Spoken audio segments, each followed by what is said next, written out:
Yo, super nerd friends, what's up? It's Becky. Hey, I just watched your video. It's Sunday, but hopefully this will be up on Tuesday. Hopefully, Alexis, you're gonna get your video up on Monday, so that I have the time to do this on. I'll probably do it Tuesday night anyway, so no worries. Um, so I was in Pullman yesterday, and I'm in Spokane today. I'm supposed to be working on my physics homework. I was gonna call one of you guys, but it's kind of early in the morning, and so I thought maybe not. I'll just do my video instead. Um, Sorry I didn't take any videos in Pullman. I really didn't have the time. We got there, ate at McDonald's, made it, parked, made it to the to Webster, and then stuff, physics stuff. The first guy talked about gravitational waves, which I was introduced to only a week ago, 2 weeks ago, in Through the Wormhole. So that was cool. And he's tried to measure them. They haven't actually measured any gravitational waves, but we'll see if Einstein was right. When and if they do find a gravitational wave, which I think is just two black holes orbiting each other. I don't understand how that makes a gravitational wave, and how neutron stars don't. But apparently they don't, and black holes do. So whatever. Um, Apparently it's like the tension in space time or something has something to do with it. um, and Then we were done with that around 4, and then my parents were there at 4, and so I just kind of walked from Webster to that one like educational building, and that's where my parents were. And then we drove around campus and then left. So, and we got ice cream at Licks because Ferdinand's is being expanded. So there are actually a ton of things that like it,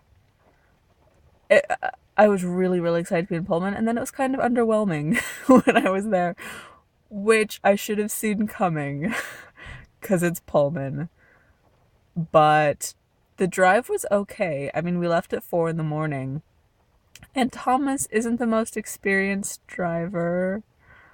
He's probably more experienced than I am because he lives in Snoqualmie and drives to school every day.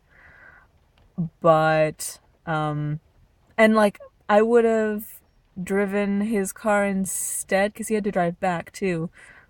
But he gets car sick, and so I thought that would be worse. So, anyway, going over the pass, it was not snowy, but there was some really heavy rain, and we were just hydroplaning for a long time. And I'm glad I couldn't see the speedometer because it was going from 60 to 120. And a good thing we weren't on a turn because Thomas didn't realize that there were like grooves in the road, and so we were just skidding on the water for quite a while.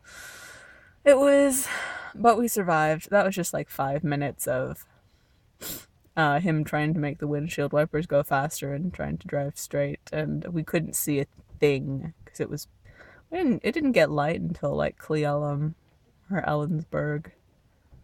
It might have been after Ellensburg because we got gas in Ellensburg. And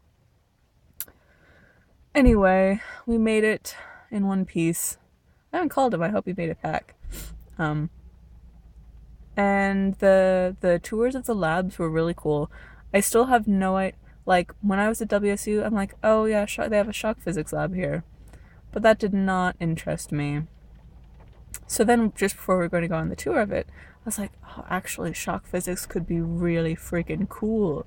You get to learn stuff about atoms. You can learn whatever you want. Like you could learn what super dense stuff is like, and how black holes are even possible. That's something I want to learn, is how, like they say, matter just condenses, but how is that possible?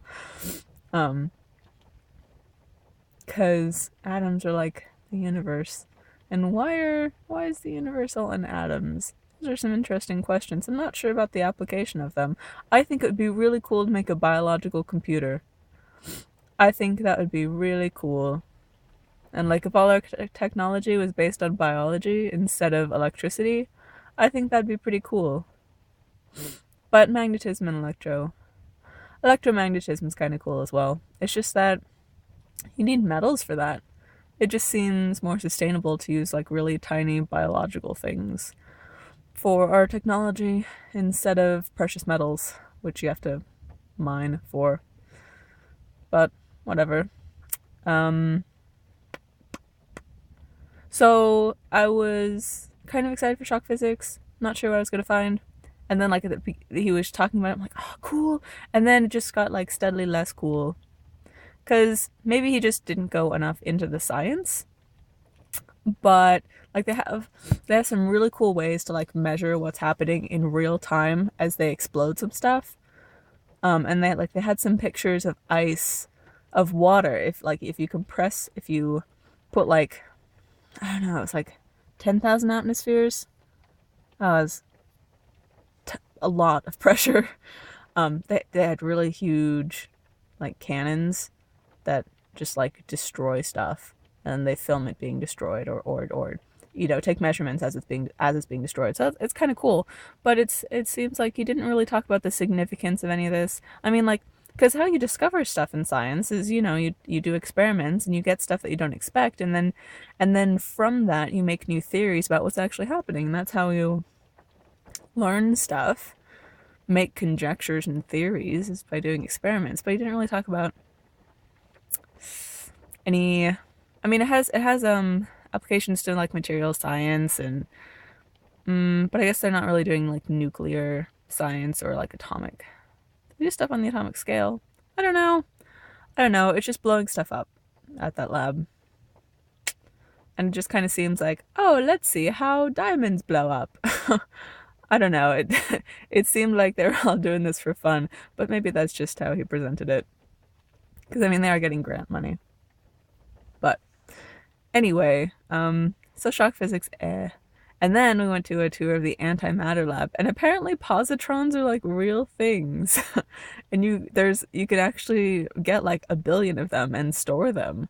And do you realize it would take 0.3 grams of matter plus 0.3 grams of can you even have grams of antimatter? So I guess negative 0.3 grams of antimatter to power a spaceship to the closest star and back. Okay, maybe that's not quite it. But to to nah, rockets take like hundreds of tons of fuel with them. And I think the equivalent of that is like less than 0.3 grams. Something about 0.3 grams. I remember that number. Anyway, he was really cool. And like they do stuff with antimatter and its applications for like planes and stuff. Nuclear stuff is kind of cool. It just like you wonder where the future of technology is going. Is it going like more biological? Because like we can store stuff in DNA now. DNA is like a hard drive that you can store stuff. That's kind of cool. You can put like a book stored in DNA. You can store your like wedding video in DNA. That's cool. Or is it going nuclear with fusion, or is it going like magnetism? Don't know. And the second guy talked about he kind of talked about what holds the nucleus together, which is the strong force, which I heard about in chemistry this year, and I was like, what is the strong force? Someone just made that up. Of course they did, because we don't know what the strong force is. So I was like, yes, you're going to talk about what the strong force is. That's so cool. And he spent the whole hour talking about the history of what's in the nucleus from the 1920s. It's like, please get to stuff that I don't know. Please don't talk about protons and neutrons. Really? And then the third speaker was someone from the Fred Hutchinson Cancer Research Place, talking about immunology or virology and your immune system to a bunch of physics people. It's like you could see everyone turn off. He used to be in string. He went to grad school for string theory and then switched to biology, and so he just talked about the immune system. And I was like, cool. Mm. But like medical stuff is like the only stuff that really doesn't interest me. So, oh well. And that's how we ended. He was our keynote speaker. That was kind of disappointing. Someone messed up there. And then so like he had a list of people that he was going to thank. So someone asked, "Hey, which of those are physicists?" And he's like, "None of them. There's no physics in my talk." I mean, they use physics to like measure stuff about cancer, but it was kind of cool. I mean, they like to treat cancer and some like blood cancer. He was talking about blood cancer. To treat blood cancer, they I'm gonna do my whole video today. I didn't mean to do that. This was supposed to be like really short. So I'll upload this on Tuesday. Sorry. Um, maybe I'll stop talking about blood cancer. But it was kind of cool. Like for really bad patients, they take out their entire immune system and give them a new immune system from an umbilical cord. And in 40% of the cases, they die. But that's how bad it is for some people. Anyway, they figured out like a cool way to measure cancer in leukemia patients again. Like we already have a way, but they have a better way. So that was cool. Good for them. Uh, yeah. Most of the science was over my head. Microbiology is cool. Um, but that's what got me thinking about biological computer. Yep. I think I have to go because my parents are in church and they're going to come. So I was supposed to be doing physics homework because my parents are in church right now. And I was like, I don't really want it because it's a contemporary service and really don't want to go to that. So, but Joanna's teaching Sunday school. And now we're going to go and get lunch, even though it's before 11 o'clock. We're going to get lunch at Tomato Street. So it's going to be like big, heavy Italian dinner for lunch at 11 o'clock. And then I guess I just won't eat for the rest of the day. So Haley, you're talking about G.I. Joe. I saw the second one just because it had Christopher Eccleston. And I wish that I could say that I loved Doctor Who as much as you like G.I. Joe. But these days, I just have to watch an episode and like never ever think about it again. Because if I think about it, I just get more and more and more depressed with it. These episodes were supposed to be the best episodes ever. I don't know who wrote this episode, but it was horrible. The Doctor used the sonic screwdriver like Expecto Patronum to hold back monsters with a force field. He brought in 3 villains. There was one huge bad guy, and then they just ignored him. Then there were 3 bad guys that came because they ignored that guy, and the Doctor held it. They were kind of scary. They looked kind of cool, but they had like 5 minutes of screen time because the Doctor held them back with his sonic screwdriver. That should not be a thing. You can't use a huge plot device that much. And he also opened this huge door. He used the sonic screwdriver way too much. It hurt.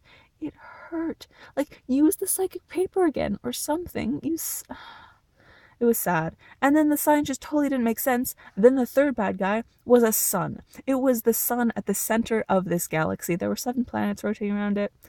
And the sun was the bad guy. So, through a way that didn't even make sense, they destroyed the sun. And like, yay, now we saved the 7 planets because we just annihilated the sun. Not only were they in the solar system, standing on an asteroid way too close to the sun as it exploded and then just vanished. It just vanished. They made the sun vanish. And then they're like, yay, the planets are saved. No, they're not, because now there's nothing at the center of the galaxy. It was horrible. It was really, really horrible. I mean, and it's not that they just ignored that science, because they showed that in like the second episode of Doctor Who ever. They showed the sun at the center of our galaxy expanding and exploding, and what that would, and that was the end of the world. And then they just, oh, it was so bad.